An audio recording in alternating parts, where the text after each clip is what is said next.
Assalamualaikum warahmatullahi wabarakatuh. Selamat datang kembali ke channel saya, dan kali ini RC mainan ini saya akan sedikit melakukan ubahan ya, yaitu di bagian pengecasan ya teman-teman.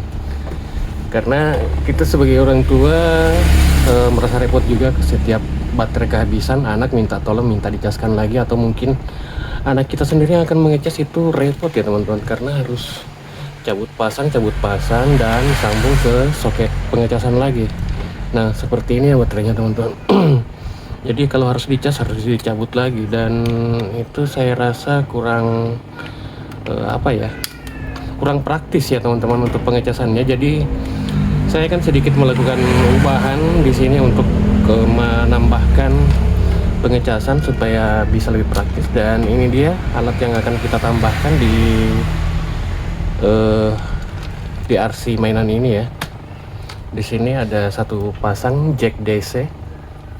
Ini namanya jack DC ya teman-teman. Ini sebenarnya agak kebesaran ya, tapi kalau misalnya teman-teman mau juga yang seperti ini, cari yang agak kecil ya, karena ini agak kebesaran menurut saya. Cuman karena ini adanya saya punya di rumah yang ini aja, jadi saya pakai yang ini aja. Dan ini harganya juga lumayan murah ya teman-teman. Kalau seandainya teman-teman beli di toko alat elektronik itu paling 10 ribuan satu pasang yang begini. Dan perlu teman-teman tahu, jack DC ini sebenarnya ada dua macam ya teman-teman. Ada yang 2 kaki dan ada yang 3. Nah ini dia teman-teman, wajib pilih yang 3 kaki ya teman-teman. Ini yang 3 kabel, 3 kaki maksudnya. Karena ini sebenarnya dua kabel negatifnya ada 2. Jadi kalau misalnya teman-teman beli yang 2 aja, itu bisa saja merusak komponen dari RC ini teman-teman. Jadi sebaiknya beli yang 3 kaki, karena cara kerjanya seperti ini teman-teman. Jika dicolok di sini,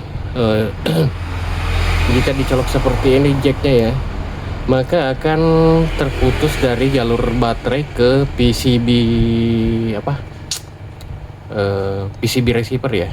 Itu akan terputus. Jika teman-teman cuma menggunakan yang 2 kaki, maka arus dari cas langsung masuk ke PCB ya teman-teman. Kecuali mungkin misalnya teman-teman matikan saklarnya dulu.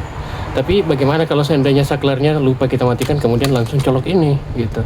Nah itu yang bahaya teman-teman, bisa merusak PCB-nya, atau receiver kontrolnya ya.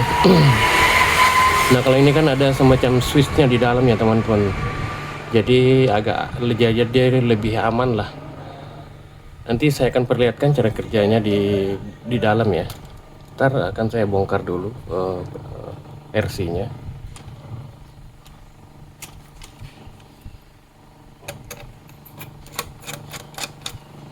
Ini kebetulan bautnya sisa 2, karena yang separuhnya sudah saya buka, jadi supaya tidak terlalu lama untuk pembongkarannya ya.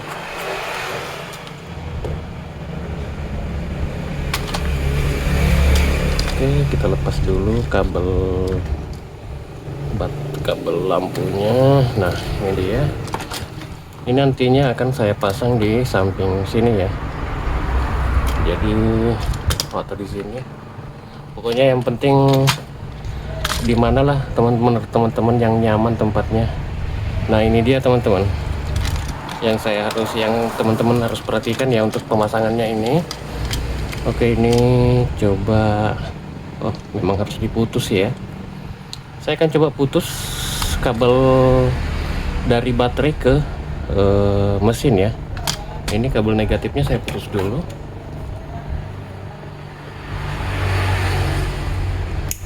Nah seperti itu, sudah terputus ya. Kemudian kita kelupas kabelnya sedikit. Saya menggunakan kuku aja teman-teman, karena kebetulan ini tidak begitu keras ya. Nah ini yang teman-teman harus perhatikan, kabel kuning ini 2 nih yang negatif ya, dan yang terhubung nanti ke jack DC ini yang bagian pinggir sini ya teman-teman. Nah ini dia yang terhubung nanti. Jadi ini yang masuk ke jalur baterai ya, ke kabel baterai. Ini yang akan terhubung langsung nantinya ke baterai. Coba saya lilit aja dulu supaya bisa teman-teman paham ya. Kalau ini Bagi teman-teman yang sudah biasa kerjakan elektronik ini sudah pasti paham ya cara kerjanya seperti apa. Nah ini dia, saya coba lilit dulu. Kemudian untuk kabel kuning satunya, karena ini masih negatif ya, nah kita sambung ke sini.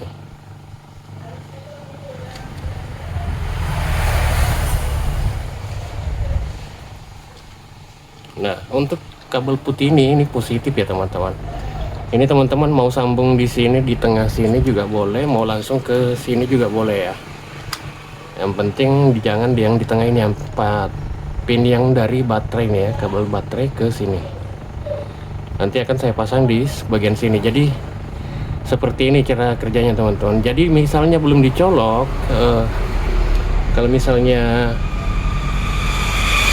jacknya ini belum dicolok, itu tersambung ya teman-teman. Ntar saya coba akan perlihatkan dulu caranya. Oh ya, tanpa disambung itu pun sebenarnya boleh ya teman-teman. Oke, saya coba akan perlihatkan dulu cara kerjanya seperti apa.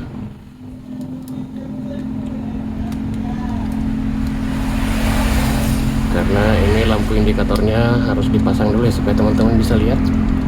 Nah, ini saya coba hidupkan ya.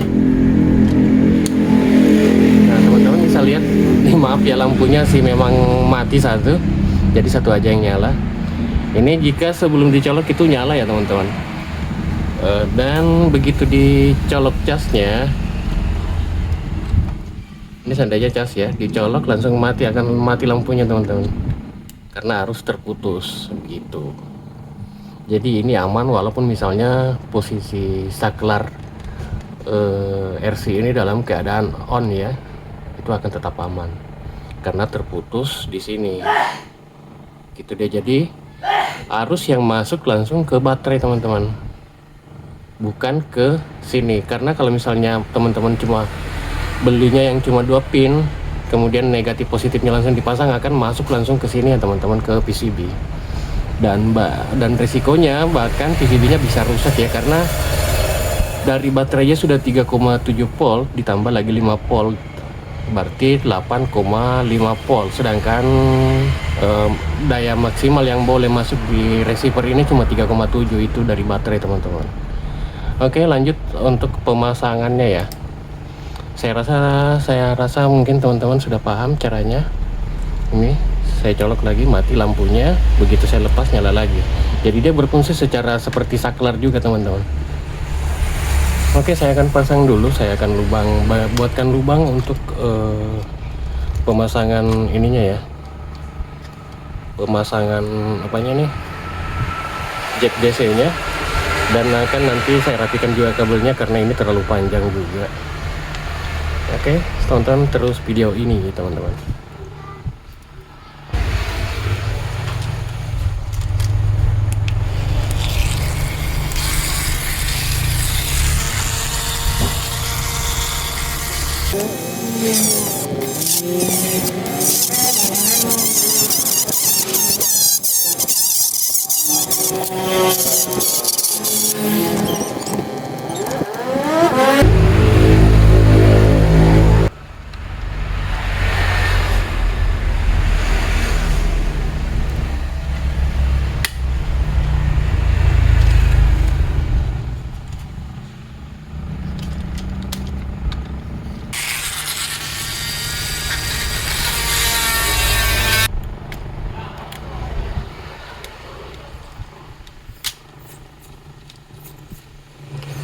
Oke, lanjut kita untuk merangkainya ya teman-teman. Ingat ya teman-teman, ini yang paling pinggir kabel kuning ini atau negatif yang kuning ini paling pinggir ya, disambung langsung ke baterainya ya teman-teman.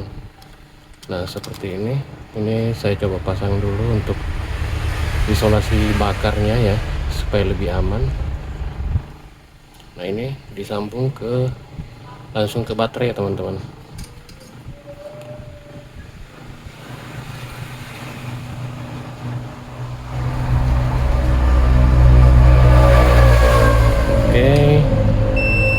Kemudian pasang isolasinya.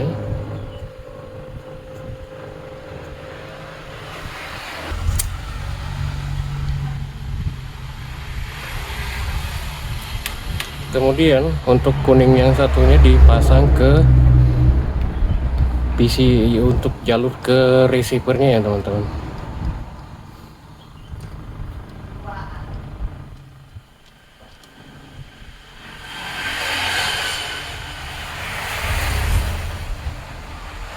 Apanya nih, kabel apanya, isolasi bakarnya lupa saya pasang.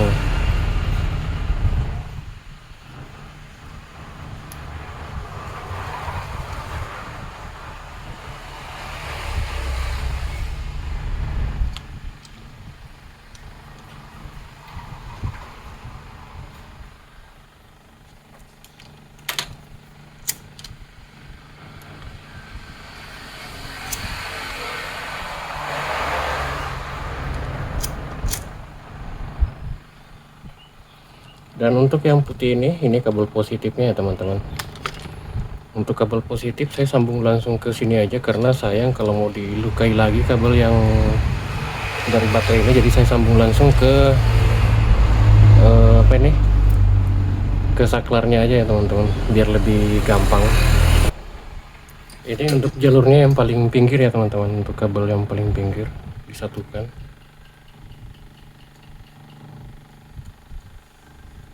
Oke, sepertinya sudah.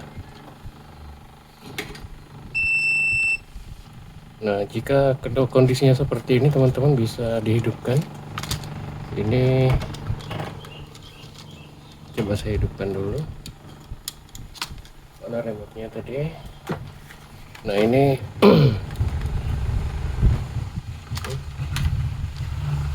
oh, mati ternyata.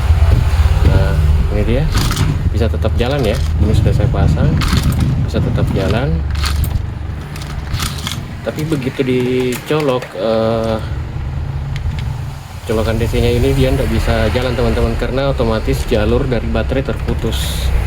Nah, lampu baterainya, lampu remote nya juga berkedip ya, jadi artinya tidak ada koneksi ke receiver. Jadi begitu dicabut lagi kembali, maka dia akan langsung jalan lagi teman-teman. Nah, oke ya. Oke, coba kita matikan dulu, dan langkah selanjutnya yaitu menyambung jack DC ini ke sini ya teman-teman, ke dongle-nya. Nah, dongle-nya ini teman-teman juga harus perhatikan. Saya akan coba putuskan dulu kabel ininya ya, karena kita akan sambung ke sini. Ingat ya teman-teman, untuk kabel positif dari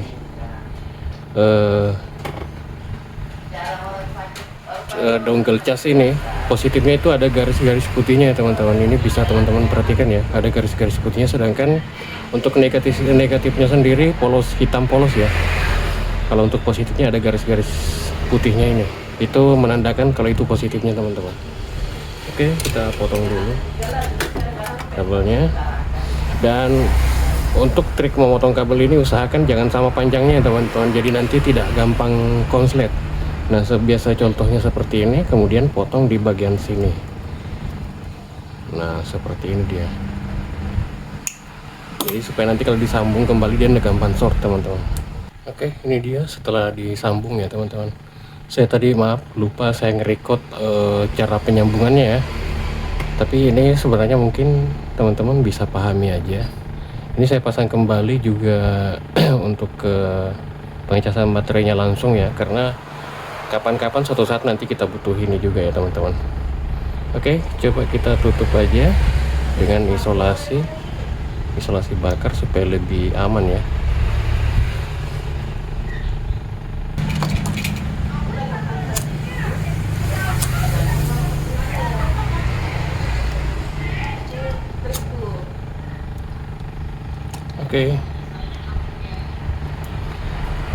Oke, saya akan tes dulu untuk tegangannya apakah masuk apa tidak,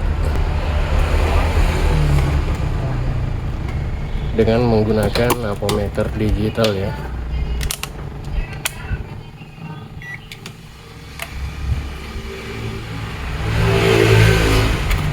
Perlu teman-teman ingat, ini positifnya di yang bagian dalam ya. Nah, ini dia 5,2 volt, artinya harus sampai di sini ya.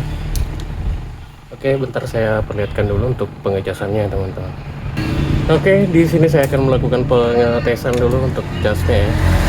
Saya colok dulu ke dan pakai ini. Kemudian ini walaupun dalam keadaan off atau on tidak masalah ya, karena di sini sudah terputus jalurnya jika dicolok ya teman-teman. Nah, bisa teman-teman lihat lampu indikator casnya nyala ya, itu artinya pengecasannya masuk. Dan ini walaupun di on tetap dia tidak akan bisa jalan ya teman-teman, tetap aman karena sudah terputus dari sini. Kecuali dilepas ini baru di on, maka dia tutup hidup kembali. Oke, ulang dulu, coba ulang lagi. Nah, ini dia teman-teman, casnya sudah masuk ya. Jadi tanpa kita harus cabut baterai, ini tetap bisa mengecas ya. Ini dia sudah berfungsi dengan baik. Saatnya kita pasang kembali untuk kepalanya ya teman-teman. Oke, ini dia sudah selesai, saya lagi kembali pasang bodinya ya. Oh iya nih teman-teman, hampir lupa, walaupun misalnya sudah dimodifikasi seperti ini baterainya tetap bisa dilepas ya, tetap bisa dilepas seperti ini, seperti biasa. Dan makanya tadi saya tidak membuang sambungannya ini, karena tetap bisa dipasang di sini teman-teman jika misalnya diperlukan lagi untuk pengecasan seperti ini. Makanya seperti itu tadi saya buatnya. Oke ya. Dan saya cobakan hidupkan, ini bisa teman-teman lihat ini berkedip ya, artinya itu dalam keadaan normal ya. Dan jika casnya dicolok, bentar, mana dia? Dan jika casnya dicolok, maka ini akan mati sendiri dengan sendirinya ya. Nah, bisa teman-teman lihat di sini. Ini sudah lampu lampu indikatornya sudah mati ya. Itu artinya jalur sudah terputus dan cas sudah masuk. Oke, saya rasa cukup sekian dulu video dari saya. Semoga ini bermanfaat, khususnya teman-teman yang ingin memodifikasi juga RC pickupnya. Dan semoga videonya bermanfaat, dan saya akhiri dengan ucapan wassalamualaikum warahmatullahi wabarakatuh.